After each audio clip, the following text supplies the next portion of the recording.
आमदार असो, मला विचारल्याशिवाय बिलं काढायचे नाही, मला विचारल्याशिवाय रोजगार हमीचे पैसे द्यायचे नाही, असं जर कोणी म्हणत असेल तर ते रेकॉर्डवर घ्या आणि अजितदादा पवारांच्या समोर मांडा.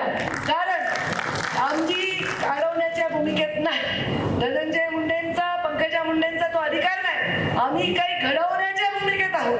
कुणाचा काही कमी पडला तर 4 गोष्टी आम्ही मदत करून उभ्या करू. पण या जिल्ह्यामध्ये परळी पुरतं नाही, अख्ख्या जिल्ह्याच्या मतदारसंघामध्ये कोणी म्हणताय एजीएस तर सगळं काम झालं असून एक गरीब माणूस 10 वेळा चक्रा मारतोय कलेक्टर ऑफिसला, सीओ ऑफिसला, एजीएसच्या अधिकाऱ्यांकडे आणि त्याला म्हणलं त्याला माझ्याशिवाय बिलं काढायचे नाही, माझ्याशिवाय घरकुलाचे पैसे, असं जर कोणी म्हणत असेल ही पद्धत नाही.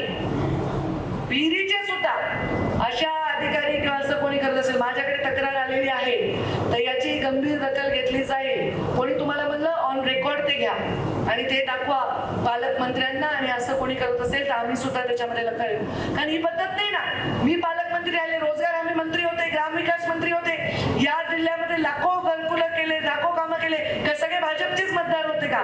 मतदार हे बघायचं नसतं. एकदा मंत्री झाल्यानंतर त्यांनी मला मतं दिली नाही, त्यांनी माझ्या निवडणुकीत काम केलं नाही, हे विषयच येता कामा नाही.